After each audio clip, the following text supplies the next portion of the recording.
Okay.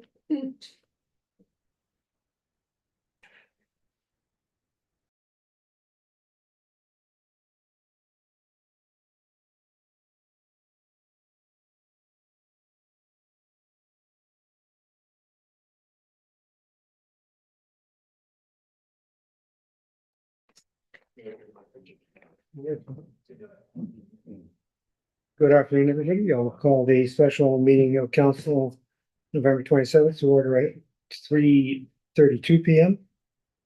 and ask if there are any amendments to the agenda. Through Mayor. Through Mayor Lawrence, I have. Thank you. The motion that the agenda for the special council meeting on November 27th, 2024 be approved as presented. Moved by Councillor Timpson, seconded by Councillor Lego. All in favor? Carried. Thank you.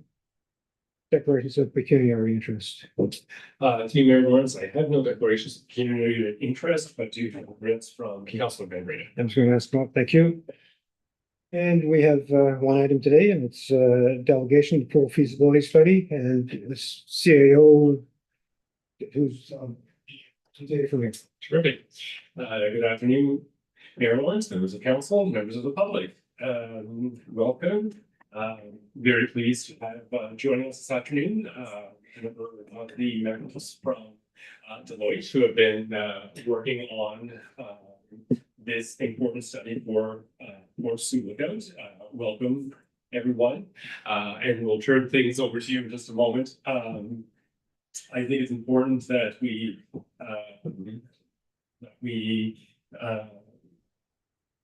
listen to what has been identified and learned so far. Obviously, this process is not complete, but some important insights have been gleaned, and we look forward to hearing more about that this afternoon. Glenn, I'll turn things over to you before we introduce our presentation and our team. Thank you. Good afternoon. So today we are being joined by Deloitte, who I've had the absolute pleasure of working with over the last few months. They're going to be here today to present their initial findings. Is that not working? Thank you. That's better. They're here to present the initial findings of the sports tourism study that includes an examination of the feasibility of a community pool. As council may recall, this study was undertaken with support from FedNor and Destination Northern Ontario, and it was intended to explore some key economic challenges faced by our municipality. So those include labor attraction. How can we support attracting and retaining a skilled workforce while or through quality of life investments such as recreational amenities, and funding sustainability? How can we achieve such investments while reducing reliance on the residential tax base and leveraging opportunities for visitor use and sports tourism? So while we could likely all agree on the significant health and wellness benefits of recreational investments like a community pool, there were some critical gaps in information that we need that were to be addressed in this study to support a final and informed decision. Those being resident needs. So do the majority of our residents see this as a priority investment?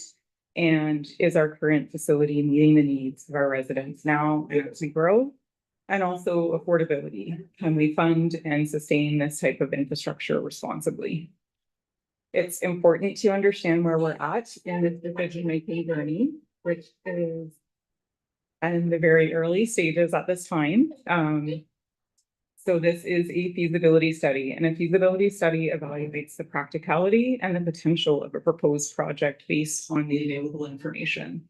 And so while it's going to provide us an evidence-based foundation for further decision-making, it does not address every aspect of this project in depth. So questions around precise financial models, site-specific development constraints, or long-term operational planning will require further examination should council decide that there's enough evidence to proceed to the next stage.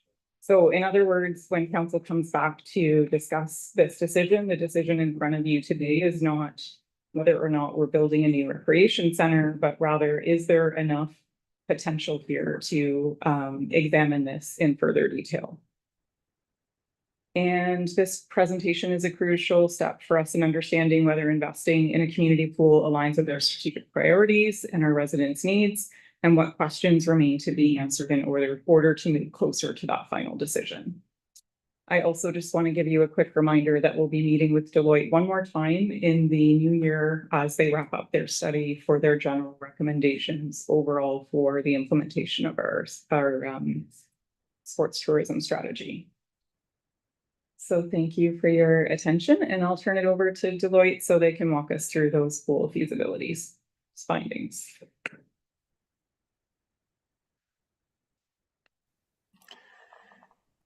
Good afternoon. I believe Donna Smith is on the line here to lead the presentation. Great, thanks, Clark. You were faster at hitting unmute than I was.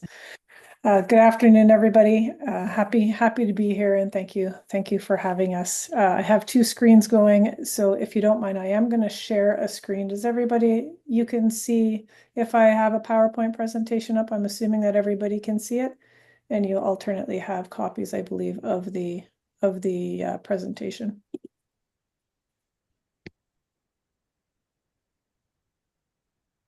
Seeing your presentation yet? Okay, good. Just move everything around a little bit here.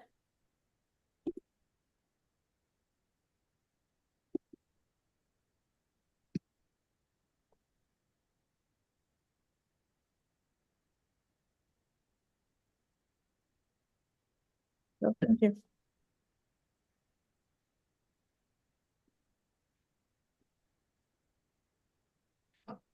So the first. Sorry, Donna. We're getting the notes version.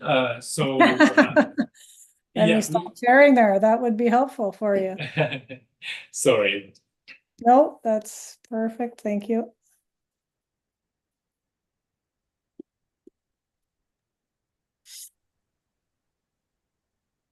Not to complicate matters too much, Donna, but I don't know if Clark or the other person online can see it, but your slide deck's not coming through for the online participant.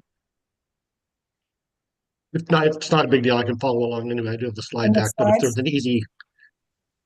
Okay, well, let me reshare, and then we'll see if this. It's not the end of the world. I can follow along if it. What I'm going to do is I'm actually going to share my screen too here and see if that.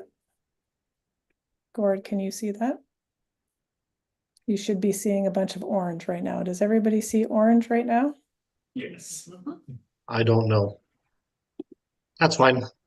You can just carry on, Don. I can follow along with the slide deck on my computer. Okay. It's only our team online here, Gord, so I think we're okay. So just to start off, what I wanted to do was just briefly do some team introductions and a project overview, and then we'll walk into the agenda and share what we know so far based on the information that we've collected.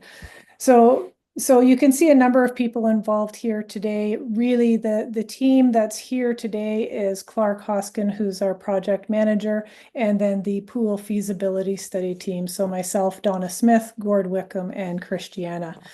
Just to share a little bit about each of ourselves, Clark Hoskin is a destination development consultant for Deloitte. He's based in Norfolk County in southwestern Ontario. His tourism-related work in Northern Ontario includes strategic planning for Sault Ste. Marie, Thunder Bay, Algoma Country, Dryden, and Grassy Narrows First Nation. Clark has over 30 years' experience in tourism and economic development in rural Ontario. Just briefly introducing myself, I'm a chartered accountant and chartered business evaluator.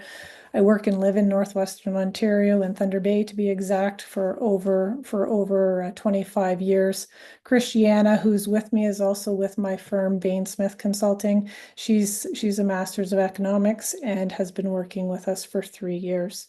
Over the last 10 years, our firm work's been focused on planning for new projects, and most of those projects are capital projects. I'd estimate that more than half of our projects are outside of Thunder Bay in smaller communities and/or First Nations in northwestern Ontario.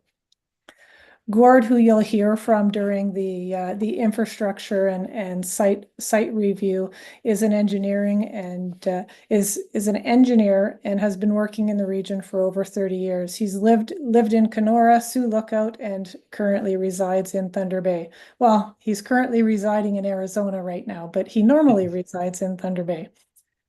He's recently retired and now working on his own. Gord was, prior to his retirement, Gord was the Vice President of Northern Ontario Collier's project leaders, leading capital projects and working with clients, I believe mostly in Northwestern Ontario, but across Northern Ontario. So what I wanted to just highlight a bit that, we've been working on this project for a number of months, but I think Sioux Lookout, you as a community and representatives within your community have been considering this facility for many years now. In 2019, a Sioux Lookout Community Pool Initiative study was completed. In 2018, a pool survey was done in 2019, and then in 2019 and 2020, there were concept designs completed and a sports tourism plan that was completed. It's only recently in this past year that Deloitte was retained to complete a sport tourism diversification infrastructure enhancement study.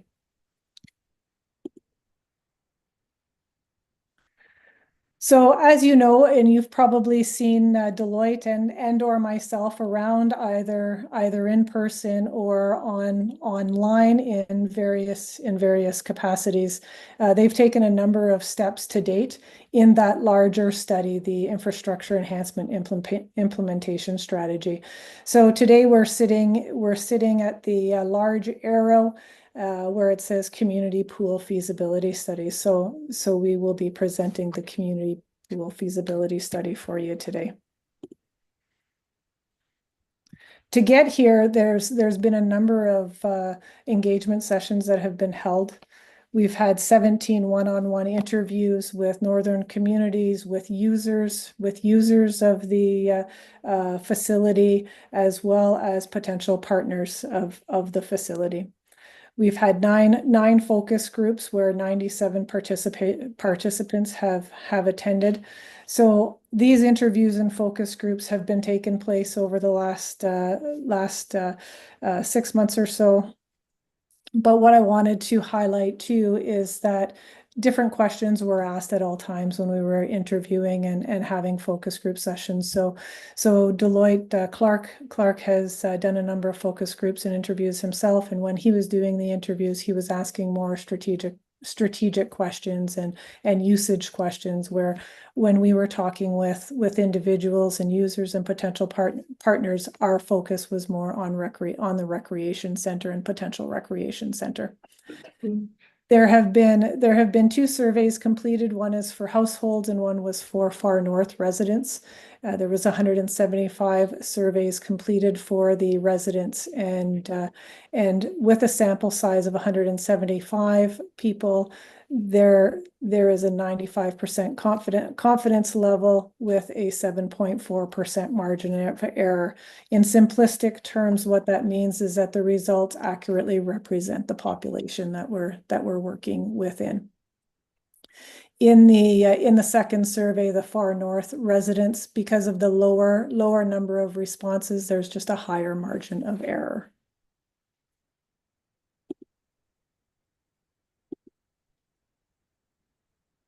Based on the work to date, what we'd like to do is provide you with a summary of our findings.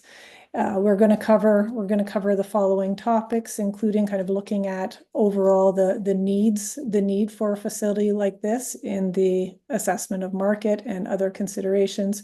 We want to speak to the proposed recreation center. We have completed infrastructure and location review. Gord will be walking through that, summarizing the study and our work to date through a cost benefit analysis. And then we also have Clark is going to walk through potential for governance structure as well as funding opportunities for the facility.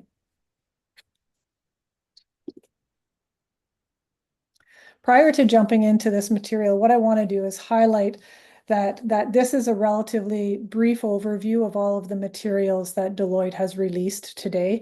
To date, there has been an interim report released. There has also been a slide deck on a detailed, with a detailed analysis of the survey results. And there has been the pool feasibility study that has been released. While Deloitte's overall project relates to sport tourism, we want to recognize how difficult it can be to make a go or no-go decision like this and to seek and secure capital funding. So rather than just focusing the full feasibility study on just sports tourism, that's why you will see kind of coming up next our market considerations, looking at health and wellness benefits, workforce development. We're looking at a broader approach and have taken that broader approach in order to consider those factors that may also impact your decision.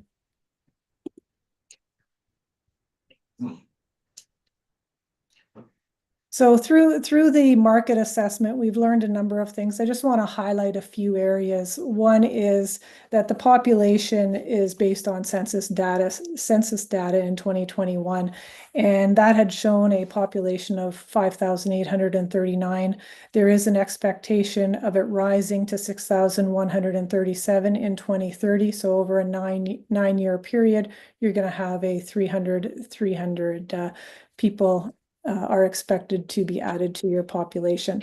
I want to highlight though here that, living in Northwestern Ontario and working in social services and recreation services and developing projects, one thing we've learned is that there's a new study out, and the study's been out for Kenora, and they've done two studies. Our Health Counts has done two studies, one in Kenora and one in Thunder Bay. And what they were doing is assessing the actual populations of the Indigenous population in these northern communities. And the reason I highlight it, it hasn't been done in Sioux Lookout, but I wanted to highlight it because in both of those studies where they had lower populations of Indigenous peoples, what they came to the conclusion was that the actual populations in Kenora and Thunder Bay were 2 to 4 times, the Indigenous populations were 2 to 4 times higher than what the actual census data says. And why this is important potentially for yourself as you seek funding is that when you look at the population here of 5,800 people, if you were to, let's say, double the Indigenous population that lives in Sioux Lookout that may not have been captured in the census data, is that your population could potentially be as high as 8,000 people or higher, indicating that you have a number of residents here that are unaccounted for or potentially unaccounted for if your community operates kind of in the same way that Kenora and Thunder Bay has in Northwestern Ontario. The other key point on this slide that I want to cover is the 242 hotel rooms anticipated to be added. So we had talked with one group and we received materials of another group that are looking at purchasing and or developing new hotels where there's anticipation that it could be around 242 hotel rooms available. And one of the reason why I highlight this is because that's key for sports tourism. So I know Clark's work on sports tourism, this is one of those key things. Right now, you're likely operating at a significant, a very high occupancy level within your hotels. I know that myself, as much as possible, when we're visiting Sioux Lookout on other projects, we try to do a day trips versus trying to find hotel rooms. So in order to really push sports tourism as an economic development opportunity, you want to continue to work in developing those hotel rooms and bringing more hoteliers to the community. The next point would be the Memorial Rink, and that rink is operating at capacity. In our calculations, we calculated a capacity of about 99.4%. based on our discussions with various and/or correspondence with various community organizations or representatives of those organizations, it seems that everybody is getting the ice that they need. But again, as you continue to obtain the or as your population increases, sorry, the availability of ice time may continue to shrink. There are other facilities such as the fitness center that are extremely busy before and after work hours that we hear would be it would be a good opportunity to expand those facilities if one became available. Looking at budgeted revenues in 2024, you'll see that budgeted revenues for the recreation department was about 19.4% of operating expenses. I just want to highlight this. I'll note it later in the presentation, but just keep that in mind. And as I continue forward, when we compare similar communities, that you can look back at that 19.4% and reflect upon it. Based on discussions with users of the current facility, we understand that there are a number of potential condition issues. I know that there was a condition assessment completed, and it came in as a decent condition, that the facility was in decent condition or in good condition. However, there's a number of limitations with the facility. One is the limited potential for expansion and/or major renovations due to the location. It has inadequate parking near the facility. There's limited accessibility and inadequate storage around the area in the different sports areas within the facility.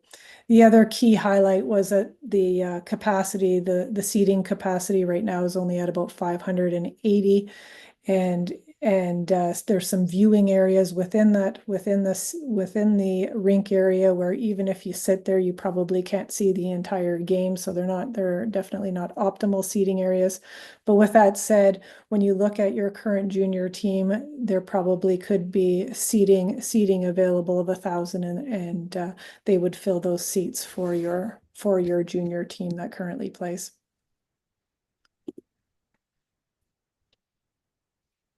So we had talked about this community survey earlier, and it was completed in October of 2024.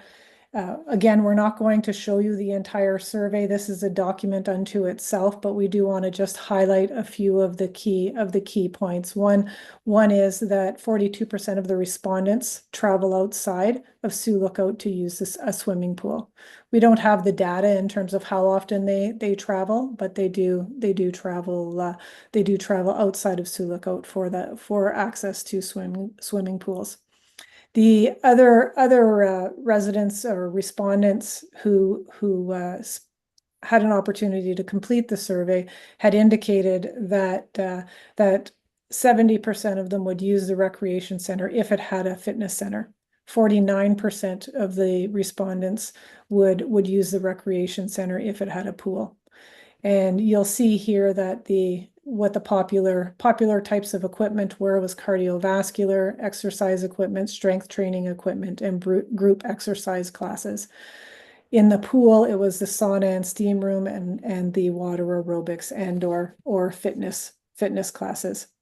Within the community survey and the work that Deloitte did prior to the feasibility study, the other item that is important to kind of speak to is that Deloitte has a methodology that they use, and when they assessed what the existing top priority facilities were, those priority facilities based on the survey results were the fitness center, baseball diamond, and memorial rink.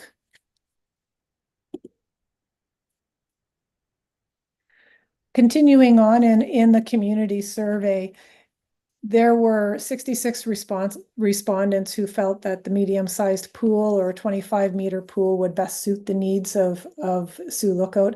I believe it was around 25 or 30% who had responded they wanted a competitive size pool. The overall satisfaction rate for the availability of recreational programming in Sioux Lookout was about 38% lower than the average satisfaction rate of 8 other community Ontario municipalities. So you'll see here on the graphic that the satisfaction rate was about 49% compared to that 87% for other Ontario.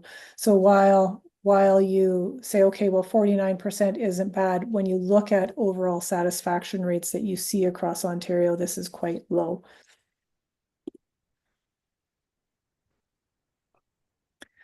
We wanted to bring you through some of the other considerations, and that's Sioux Lookout's proximity to large body waters, health and wellness, and I think Jennifer had talked to a bunch of these other considerations that were made. So what's important about these is as you seek out funding, it's important to make sure that there's multiple reasons that you're seeking out funding if you were going to move forward with this project. And just some of the kind of key points from these considerations is that over 48% of drownings in Ontario take place in lakes. You are surrounded by lakes. It would be very beneficial to provide learn to swim programs, water safety and awareness programs, emergency response training programs. In speaking with the schools, they were very excited, and one of the key comments is that if the schools are able to go into a swimming pool and provide the lessons and water safety awareness, emergency response training within the pool facility in Sioux Lookout, that creates the most inclusive opportunity possible, right? Because the schools will pay for and or fundraise for all of the children to attend the pool and learn how to swim and get the water safety awareness training that they need. On the health and wellness benefits, I know that physical exercise, of course, is highly beneficial to maintaining health and wellness overall. Pool activities continue to be that same benefit. It is inclusive. All ages can do it. In our discussions with some of the users of the facility and potential partners, we heard a story around a gentleman who's 90 years old in Dryden, and he's at the pool 5 days a week and using the pool 5 days a week, and that's how he keeps in shape and in good health. Jennifer had talked about workforce development and the retention and attraction of residents. In a business study, you probably know this information already, but I think it's pertinent to the work we're doing.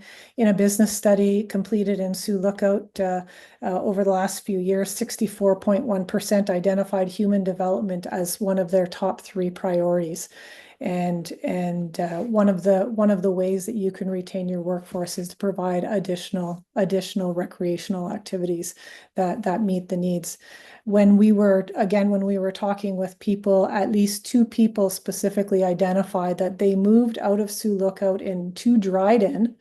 They continue to work in Sioux Lookout, but now they are living in Dryden in order to provide more recreational opportunities for their children.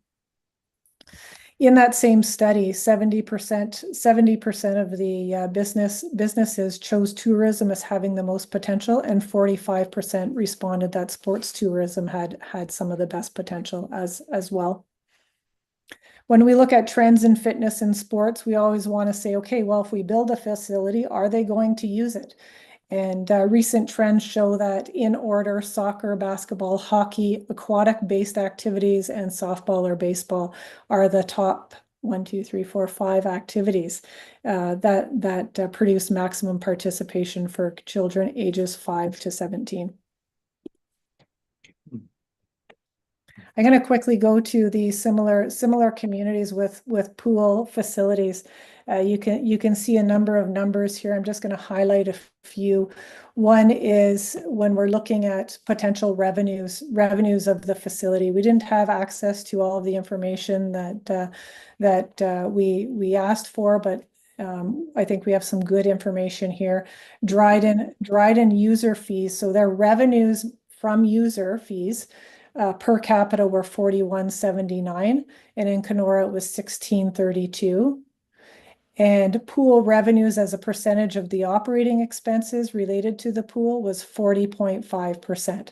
So the user fee revenues are not covering the operating costs, but they're at 40.5%.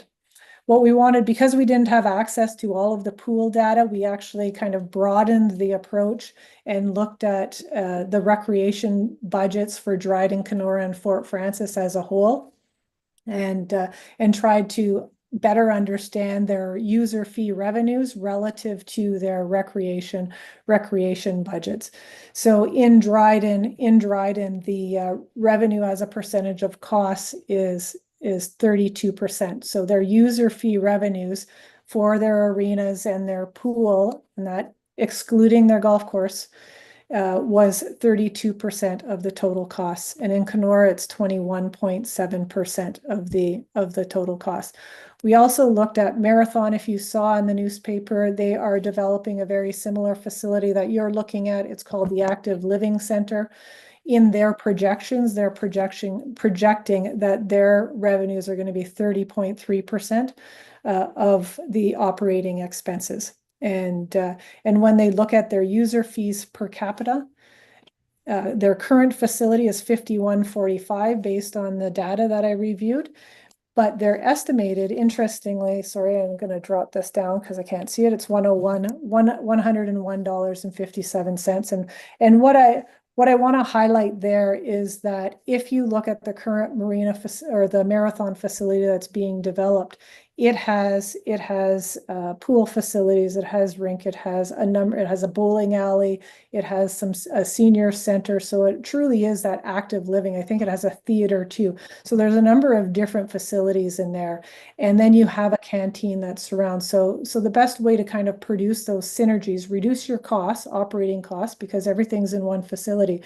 And you have a number of people who are actively engaged within the facility.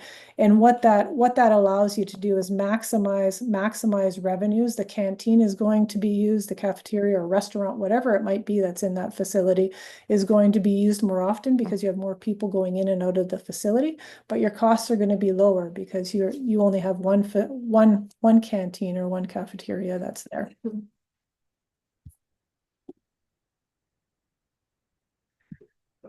So as you can probably guess, there is, and we are recommending, and there is a need for a pool and recreation center. It's a difficult decision for you. I think you have to weigh the benefits, and we'll go through some of the cost benefit later, but weigh the benefits and the costs. There are numerous benefits that you're going to achieve as a result of potentially adding a pool and new recreation center. One of those is opportunities for sports tourism, enhanced public safety, of course. You're going to get increased participation, increased health and wellness in the community. You will have room within. If you had a new arena, it would have a greater seating capacity than what you currently have. Better supporting your junior team that has been around for a few years now. If you look also at the priority ranking analysis from the Deloitte, so I'm just going to go to the programs now. So fitness classes was the #1 top ranked priority for your community. Swimming lessons was #4 in the list. Sports leagues was #5, and senior citizen activities was #6. And with that, I am going to leave you and send you over to Gord for a few minutes. He's going to review the options that we considered in the proposed recreation center. He's also going to walk through an infrastructure and site review for us. So Gord, I am just flipping over. I know you can't see right now. I am at the proposed recreation center option #1, option #2 slide.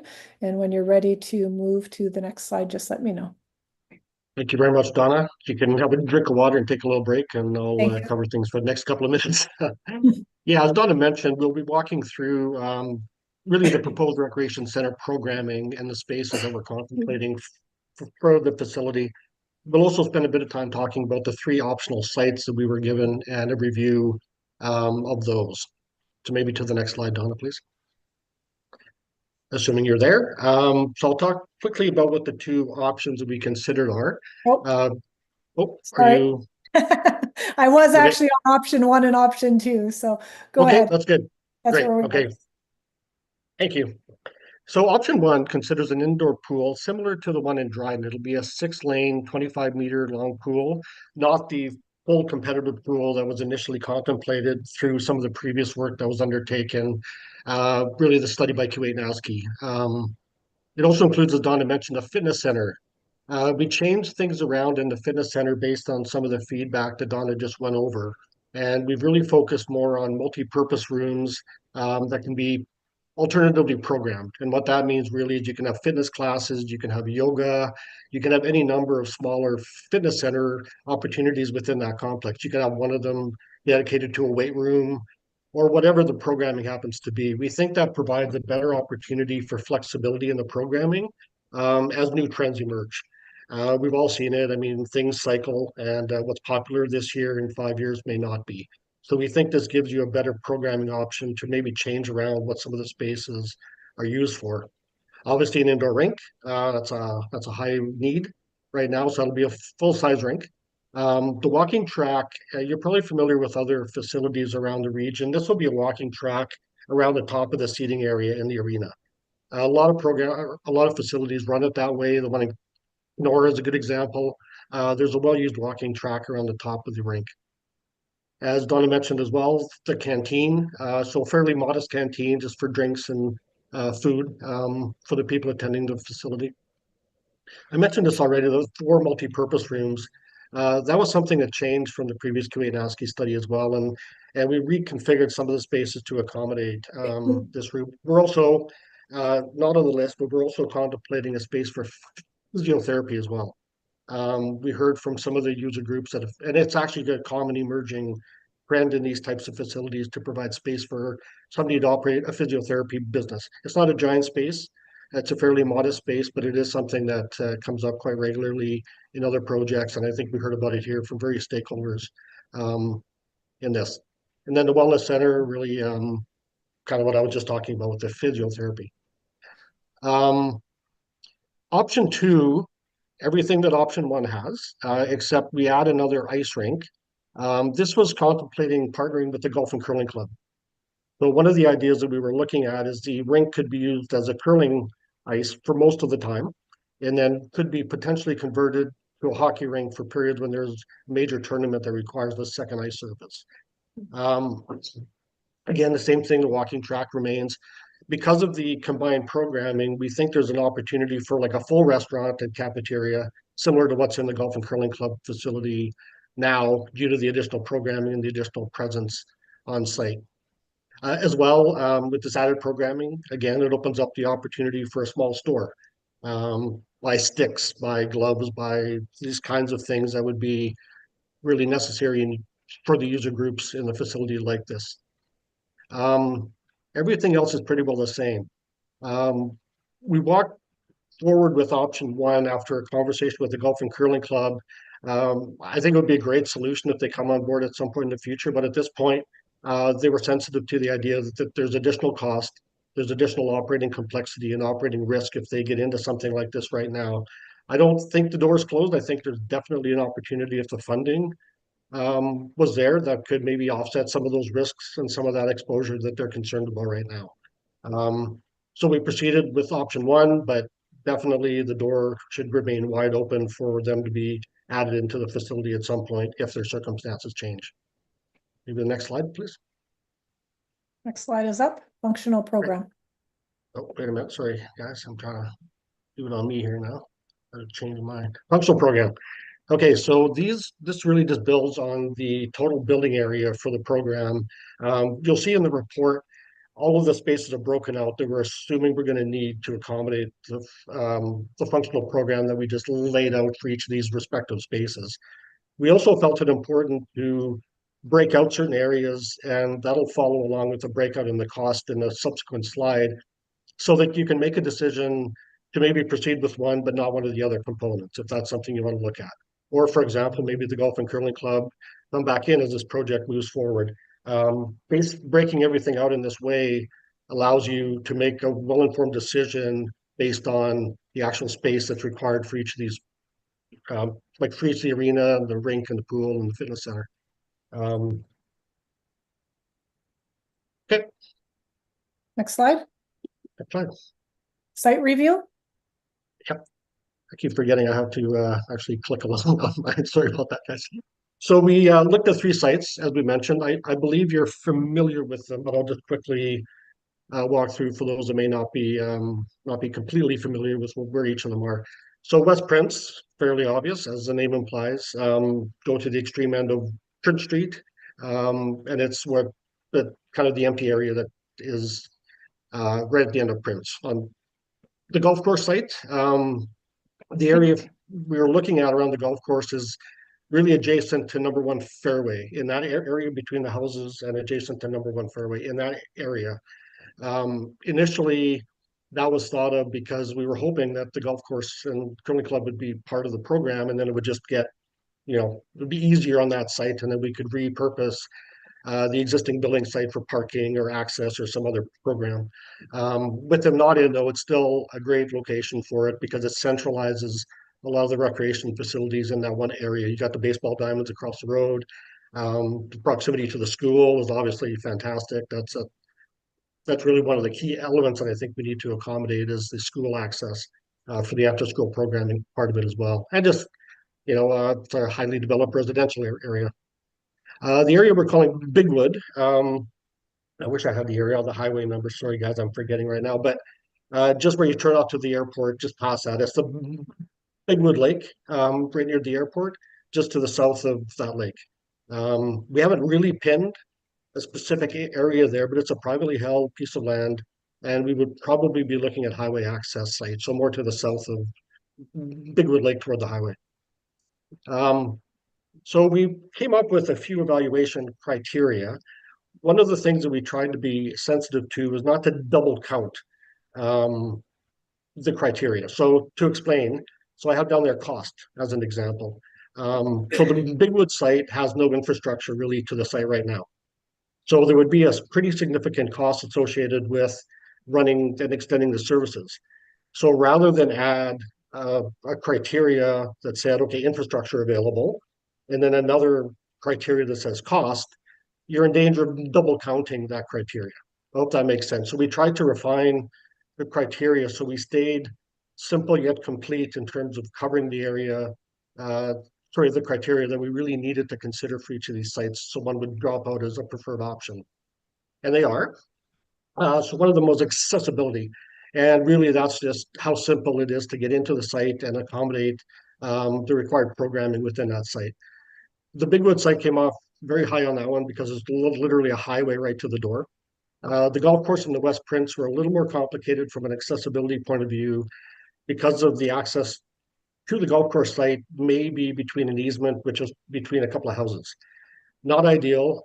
You'd probably have a couple of unhappy homeowners that are, having thousands of vehicles driving really essentially between their houses on an ongoing basis. Unless we could work something out with the Golf and Curling Club and provide access through there. That would change the metric a little bit, but you'll see it really doesn't matter at the end of the day because there's a clear winner here, as you can see on the evaluation matrix. Planning is really just compliance with the overall planning that the municipality is undertaking. Like, does this fit from a planning perspective? Does it, in another way to look at it, does it make sense that this goes there from a planning perspective in terms of accommodating user groups and location and all of the other things? In our view, the golf course site is a clear winner there for a lot of the reasons I talked about. It consolidates the recreation programming. It's in close proximity to a lot of user groups. It's consistent with where I think you would want to go from a recreation point of view. There's a real benefit to bringing as many programming elements together as you can from a parking perspective, servicing, a whole lot of them. Land suitability, that one was a little tricky because some of them we have very little actual geotechnical or topographic information. The West Prince we do have some pretty good geotech information on, and it's not great. There's a low-lying area that's very wet. There's potentially a lot of rock outcropping in the area that's very shallow. So it may present some complications for a very large building that generally requires fairly flat terrain to accommodate. You know, the larger the building, the trickier it gets to accommodate different elevation changes. They all have their challenges. I mean, we're in Northern Ontario, right? So there are all challenges on each of the sites in terms of bedrock and, you know, the topography of the site. But West Prince came a little bit lower. Zoning, really even. We would be able to accommodate fairly simply with any one of the sites from a zoning perspective without a whole lot of complication. And then the last element was simply cost.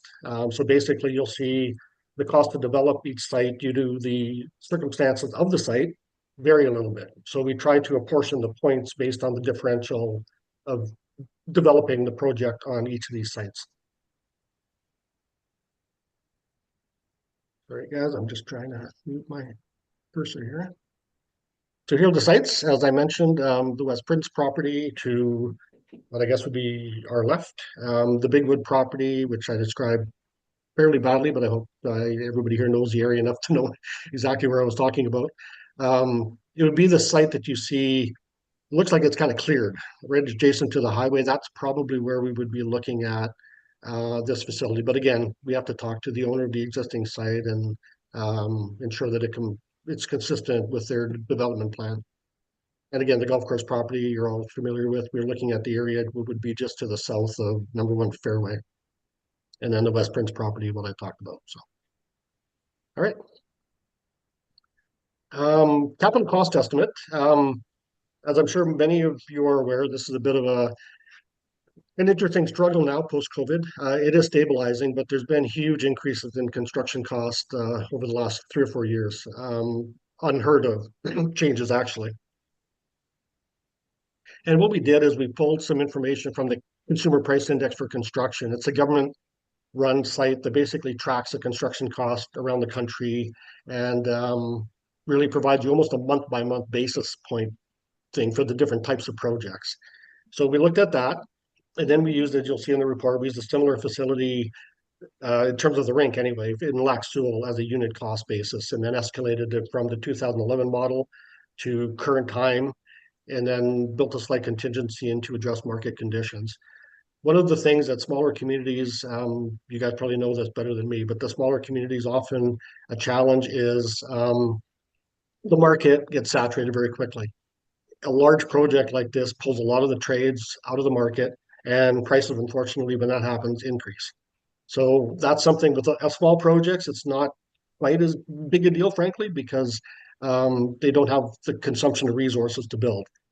A large project like this would have an impact. So we did escalate it a little bit because this is going to be a very large project for the region. So we ended up, land purchase, we don't know. The site development was based primarily on what we knew about the terrain and based on our site visit and the servicing components. You'll see there that Bigwood is a bit higher, mostly because of the infrastructure side of things, but then it's also a little bit easier to build on because it's a large, cleared, open open site. So you may wonder why Bigwood isn't a little bit larger than the other ones, but those are the 2 reasons. It came up because of infrastructure, but came down a bit because it's easier to build on, nice and relatively flat. The facility construction is the same building on all the sites, so they were consistent.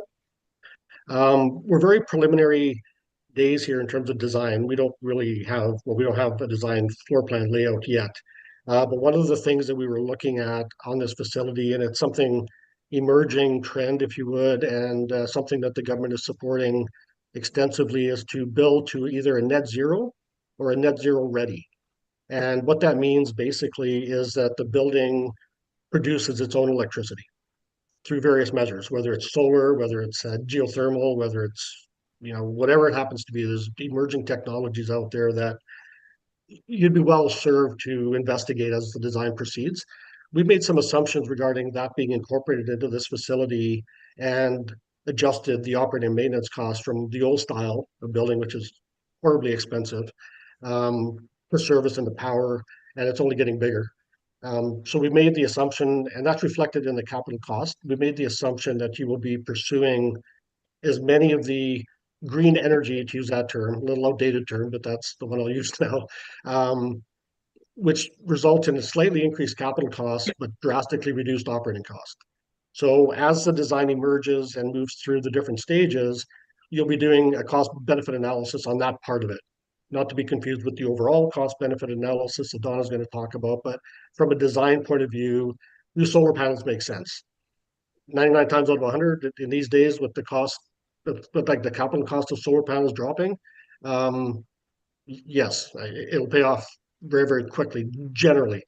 Some of them are a little more, take a little more math, a little more specifics to look at.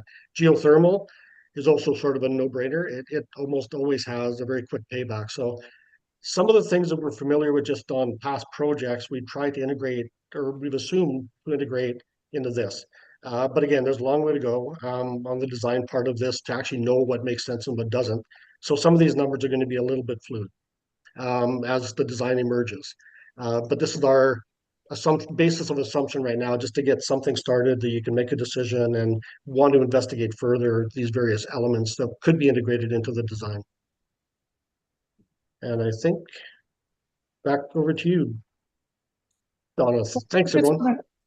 Sorry, Gord, did you just want to cover the operating and maintenance costs? Just generally kind of tag on to your net zero and net zero ready based on what your assumptions were for the operating and maintenance of building?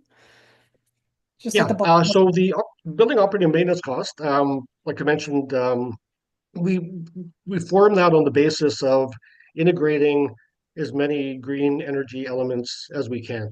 The one thing I should clarify is that this doesn't consider the programming cost. We didn't get into that because we don't know what the staffing levels are going to be. That will be integrated at some point, but through the actual engineering analysis part of the site and the construction cost, this is really just a facility building and operation cost. There will be another line item that will consider staffing and the program employees. That'll be a different line item within the cost estimate and the different line item within the financial pro forma. So we went based on other projects that we've used in the past. And again, many of them carry these elements. Some of them are changing quite rapidly. Honestly, like the cost of solar, I mentioned it's changed significantly over the last five years. Cost of geothermal technology has come down quite substantially. So we've tried to balance off what makes sense from a capital point of view and then an operating and maintenance point of view. As the design emerges, these numbers will honestly move because you'll be doing the cost benefit analysis to determine the viability of each of those components individually. Great, thanks, Gord. Appreciate that. Thanks, Donna. So just at a very high level, wanted to speak to the cost benefit analysis. Gord just spoke about the capital cost being, we have it rounded here to $50 million. It was around $47 million on the previous slides. Building, operating, and maintenance costs of about $900,000 per year. Some of the costs and the risks associated with this is really kind of looking at this project as a whole and what will user fees generate with the business. So we had heard on previous slides that user fees are usually between 21 and 32% of those operating costs. So then what are the other funding opportunities, and Clark is going to cover some of that. Looking at the potential delays in opening, as Gord had talked about with the construction industry. Sometimes it's the construction industry that's delaying it. Sometimes it's decision making at the council level that may delay things a little bit. Sometimes it's funding and seeking funding. I can tell you that I've recently been involved in a similar sized project. And it took a year for a major funder of a third of the project to respond. And it took another year for them to actually give us the funding agreement, believe it or not. We got the okay, and it took them a year to get us the funding agreement. We proceeded. It was a stronger applicant that had some additional monies around, so they were able to proceed without that funding agreement. But that was a risk that they had taken just to keep the project moving. lack of hotel accommodation. So of course, keeping ties with who the potential new hoteliers are in your community and bringing that hotel accommodation in at the same time. Because one of the key benefits from going back to that sports tourism and or economic development impact, just to share with you. So in Northern Ontario in 2017, there was a 44 team tournament. And there was a $600,000 economic impact to the community for that project, just one weekend, $600,000 economic impact. So if you can pull in that sport tourism piece into this project, there's some significant benefits to the businesses and local organizations as a result of bringing the visitors into the community. I'm not going to spend a lot of time. We've talked a lot about the other benefits, health and wellness, creating more program spaces to bring more people out, to more participation within your community means a healthier community. It means a community where you have residents who are going to stay because there's more activities for them to be involved in. It also brings more opportunities to collaborate and work with others. As you know, with any kind of recreation center, after work and before work, those are usually kind of the busier times. And if you have more opportunities to collaborate with partners, whether it's an Indigenous partner, a school, a health and wellness center, and any of those partners would bring their clients and or their students or whoever they may be working with into the facility, likely during work hours. So then that makes your user fee revenue higher and allows you to recoup more of the operating costs. I am going to send it over to Clark, if you don't mind. Clark, did you want to cover the governance structure? So I have the governance structure slide up right now. Okay, great. Thanks, Donna. And slide 26 with the different bullet points there. Great. Thank you to Mayor and Council for the opportunity to chat with you today.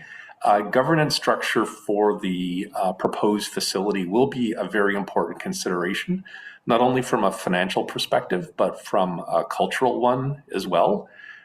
We've put 4 potential options for governance for the facility in this report. Likely the most frequently used structure, in most parts of Canada would be that municipal ownership and operation. Obviously, that's kind of where you go it alone and you finance it yourself and you operate it yourself. The key thing with Sioux Lookout is the high number of Indigenous, First Nations community members who would be a part of the programming in this facility. And so if you were to go and just own and operate it yourself, it would be important to provide some sort of input, feedback, communication with those stakeholders as part of your governance structure. And in other communities, and we describe it in the report, there are advisory councils or committees or different types of ways of getting that feedback, to the facility so that the programming is responsive to the needs of those folks. Second one being municipal ownership with outsourcing of operations to a private firm. This one's an option, but it probably would be less effective, and it has other risks such as the distance between the operator and the people of the community. Just a risk of depending upon a private operator and their mission and their principles. Fourth, private ownership and operations is likely completely off the table, but it is something that's used as well. Community partnership may be the best option moving forward. It's where the municipality would work with other local governments, First Nations, and build a true financial and operating partnership for the facility. There are a number of examples that are happening and that are effective. The most recent one being Prince Albert and the 3 Woodland Cree Nations. and the MOU that was signed there, the millions that those various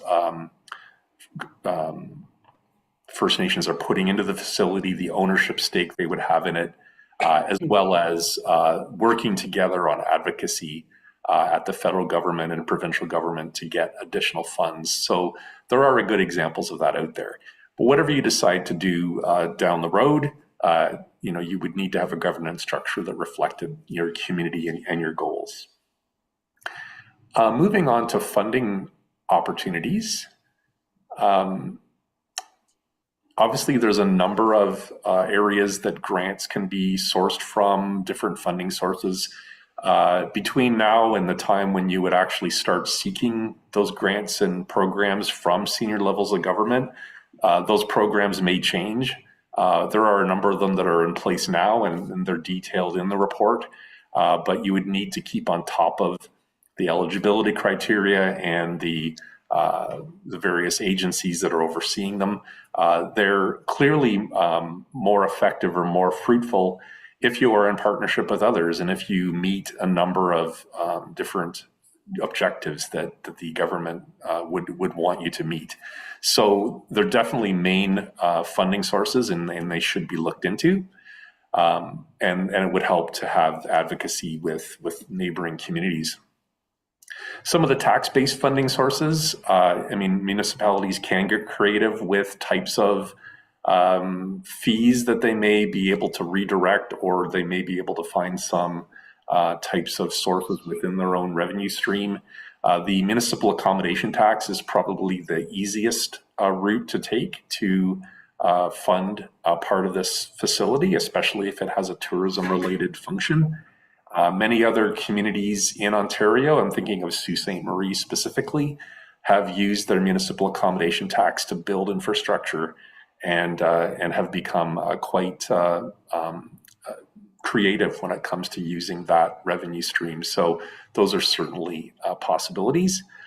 Partnering with Indigenous communities, as was mentioned earlier, schools, health facilities, businesses, the hotels in the area are other funding opportunities, and also sponsorships and naming opportunities are different funding opportunities as well. With that, I'll turn it over to Donna to wrap up the report. Thanks, Clark.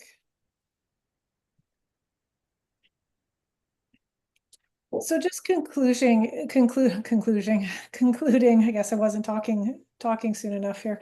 Kind of concluding what we've talked about. I know we've spent a lot of time providing you information today, so I don't want to prolong this, but currently right now, when you look at the Sioux Lookout facility, and this is us kind of looking in, right, based on what we're hearing and what we're seeing through the surveys, through the facilitated sessions, through the interviews, that the current existing facilities are inadequate.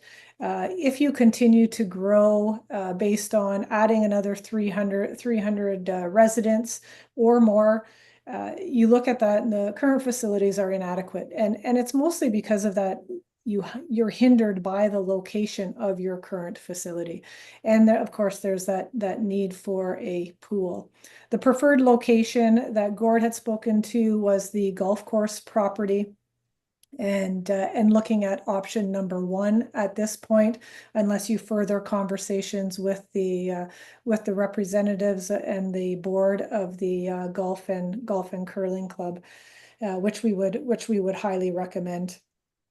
In the facility, we've located a number. We have the rink, the pool, along with fitness center. We have a wellness center, and you have additional multi-purpose spaces. And that allows you to maximize operating synergies. So you're not going to have 3 different areas where clerks are working to allow people in. You're going to have one area. So you have one person working working or 2 people working the desk. You have an area for canteen. The canteen is going to be open on a more often basis in order to allow for those people who are visiting all of the facilities instead of just one of the facilities. Your projected revenues based on the other community capital data that we had talked about, where we were talking about user fees per capita. Your projected revenues could be in the range of 583 to 691,000. It could be more, and that's where if you feel compelled, where you have enough information now, we would say the next step is going to be one of the next steps would be developing that financial plan where you look at the more detailed projected revenues of the facility.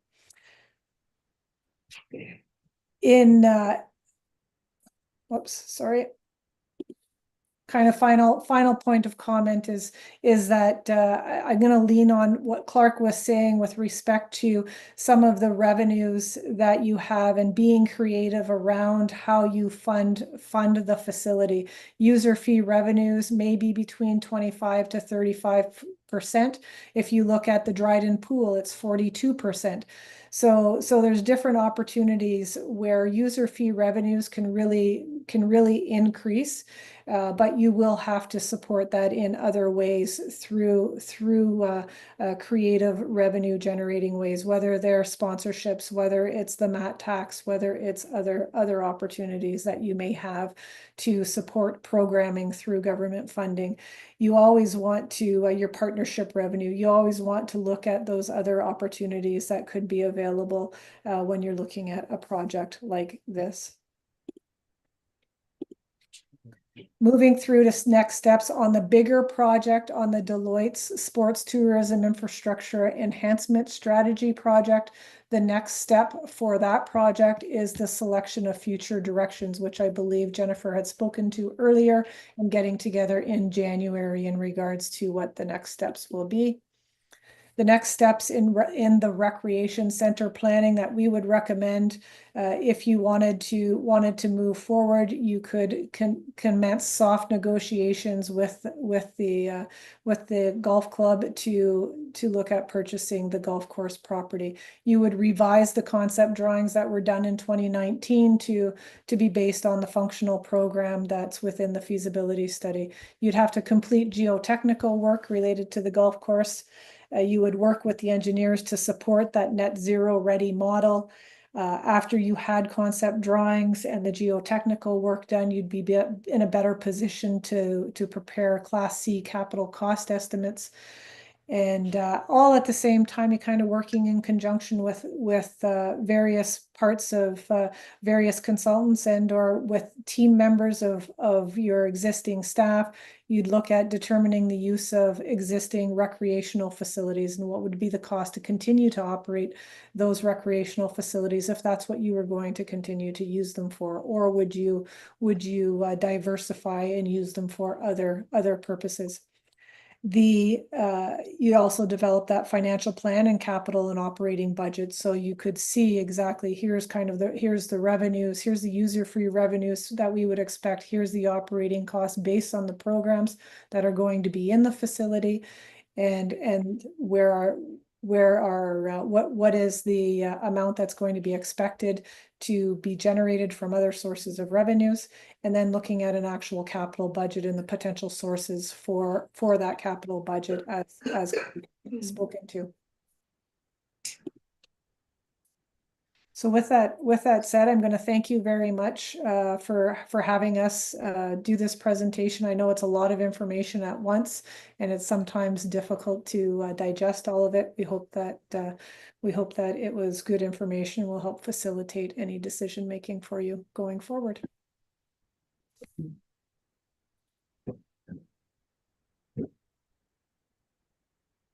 Well, on behalf of council, thanks very much, but staff, would you like to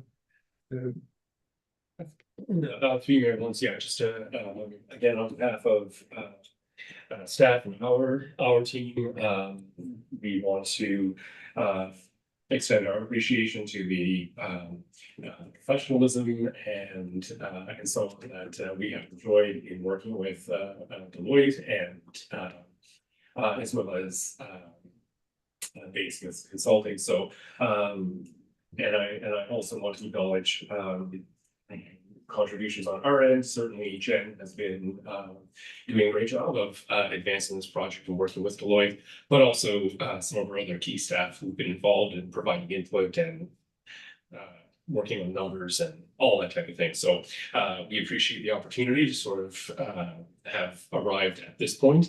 Again, I think I want to also underscore that we are in the very early stages of a decision-making process, that there is still a lot of work to be done, certainly as has been outlined in this presentation, and that it will be important, you know, that council considers next steps and significant more dialogue to come on this project. Absolutely. And for Deloitte CAO, I think probably as a council, we'll be discussing this and then sort of staff getting answers with comments, questions. So I don't think this is the meeting that we're going to start doing that with Deloitte. So on behalf of council, again, thank you very much for the presentation. And we look forward to the next one. Will there be opportunities for questions I think, today? I'm not sure, council, what's the intention? How far are we, CAO, are we taking this or, like, this is a lot of information and, to my mind, it might be well suited for council and staff to have another meeting and discuss all this and then sort of consolidate our questions. Because it just, there's a whole bunch of, anyway, CAO, your thoughts on how staff intended to bridge this over and plan for this? Yeah, through you, Lawrence, I think that we also recognize that this was a lot of information presented all at once, and there's a lot to digest. Staff certainly appreciates and would be supportive if council wanted to take some time to digest some of this and determine, you know, and have a further discussion around what some of those key questions are, or comments or feedback. Again, you know, we are still at the draft report stage, so there's opportunity for additional input, and so I think Mayor Lawrence, the path forward you're outlining makes sense, and we'd be happy to facilitate those next steps. Council, what do you think? Councilor Timpson. I have some immediate questions on the presentation, that are things I'd like to clarify. Okay, council. I just, once we open that door, I just don't know how I have a lot of questions too. Council, what would you like to do? And I don't know what availability the consultant has. Are they? Perhaps Jen can speak to that better than I am. Or perhaps the consultants can speak to that better than either of us. Councilor Lego, did you want to go ahead? Yeah, I think it's wise that we take the information already given and come back to another meeting with council and have a thorough discussion about all the questions that we have. So I'm sure. And then put questions to the consultant. That was the idea, Councilor Timpson. I just think if we start now, it's not very well organized in terms of us directing. I think we need to organize our own thoughts and what questions council needs to direct. More thoughts from Councilor Timpson and Councilor Lego. Councilor Bloom. Yeah, I've traveled extensively through recreation centers throughout Manitoba, Northwest Ontario, Minnesota. So I mean, I could have 100 questions right now. I have to streamline and take the information and to just pertain it to what we were presented today. No. Would this meeting that you're proposing be an open meeting? I'm sure, I'm guessing it would be, I'm not sure. Sorry, the meeting to discuss more of the questions. Ultimately, that'll be council's decision as to what format they wish to have those conversations. Clearly, there's items in the clearly there are items in the presentation that could would, may impact operations, impact staffing. So if council would prefer to have some of those conversations, and then come back to a larger session or an open session, that would be another option. Yeah, and I just think there's a lot of information as Councillor Wilson that we need to consider. But the next meeting wouldn't be leading to it. I mean, ultimately it's leading to decision making, but it's building more information and more knowledge among council about what decisions and where we want to go. The decision making would be absolutely an open session. Councillor Cassidy. Yeah, I'm good. I'm good with that. I'm good with that approach as well. It's fine with me. There's no shortage of questions, and I don't think I'm gonna get them all out this session. Neither will any of you, so I think some refinement needs to happen. I'm thinking, and staff help me here, but the council now, we had the report, really, revised report for a day or two before this. I have lots of questions and I want to consolidate them, as Councillor Bone sort of said, and then I think come back as a council with everybody's questions consolidated and meet with staff and sort of thrash out this is a huge undertaking, and got to figure out how to step forward. But I just think there's a lot of discussion that we need to have as a council, questions we need to ask through staff and then possibly back to the consultant. I see this as much as internal at this stage in some ways as it is through the consultant, I think. But council, I think go ahead, Councillor. And like the CEO said, it might be worthwhile to have a closed session and then another open session. Yeah, and it's just to have a thorough thrashing out as tons of questions and we may as a result of that be sending some questions to the consultant. Absolutely, and I think too we want to bear in mind, you know, the will also be going back again in the first quarter to provide sort of the final report and next steps. So I think that a lot of these questions and comments and so on can be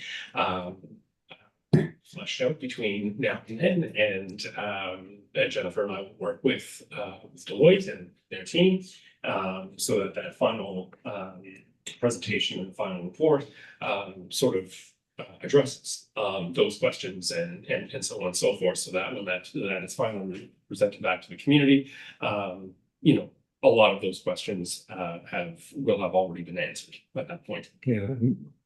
This at this stage, $50 million this project, let's say the ultimate, and it's also whatever $1 million a year. I think will be the cost is increased. It's not something that we're going to reach quickly, and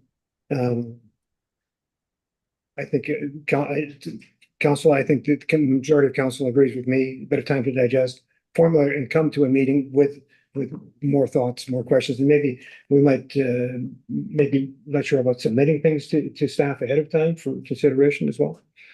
Is that something that could be done? That would certainly assist staff in helping council to because there's likely a number of duplicate questions even among 7 of you. So we could then take that information and bear it down so that we're not asking question 17 7 different times and proceed that way. So yes, if there are questions, so Jim. The only other thing I'm thinking about is I'm just wondering, Clark, if there's a deadline that we should consider, if there's any feedback or questions that we have related to this draft report that might result in changes, given the project is supposed to be wrapping up in January with Christmas coming. I don't, unless there's some significant change in what Sioux Lookout wants to do. I would say let's talk about it. I'm sure we can figure out how to respond to questions and make sure that council has all the information it needs. So be happy to chat with Jen and Brian afterwards to figure that out. Just looking at Chris, looking at trying to schedule the council meeting we're talking about. When would you think that would be? So you know, ultimately that will be up to council, it would certainly, our preference, and I'm sure Deloitte's would be that it would be before Christmas. And the work is on council side, ready Yes. to formulate our, not on staff side, really. Yeah. So council, this is November the 27th. But we've got another, is it in about 2 weeks? Is that, I'm just throwing that out. We're meeting on the 12th. What's this wrong with that? So we're meeting on the 5th, we're meeting on the 12th. I don't think there will be sufficient time at those meetings to go through this. I think we will need a separate meeting because I foresee that this dialogue with council could be a couple of hours at least. So I mean, again, if council's prepared to do a marathon session, we can certainly do that as well. Staff are ready to go, but absolutely, I can poll council when we can look at dates. Council, are you, in the next 3 weeks, you're willing to throw in either an extra meeting or a marathon meeting? So we'll leave it with you to put that together, and in the interim, starting tonight when you go home, no, we need to start putting our thoughts together in as coherent a manner as you can. And if there's, I think if we can get things ahead of time to staff, as individual councillors, send Brian to you, questions, comments, etc., to try and let staff organize the discussion as best as possible for 2 to 3 weeks hence. Fair enough. Staff? Your memories, that sounds excellent. Great. All right. So that being said, Perhaps, through you, Mayor Willis, if I may, just a final thank you to the Deloitte team, certainly to Clark and this has been a very well organized project on your end to our benefit, and we very much appreciate that and look forward to continuing to work with you over the next couple of months to finalize the report and recommendations and next steps. So thank you so much. Thank you. Thank you, everybody. Have a great night. yeah, and on a project of this size, I think we're moving forward. This might seem like, but we are moving forward, and that's what's important. Good. Have a good night, everybody. Thank you so much. Thank you very much. Thank you. Thank you. Bye-bye. So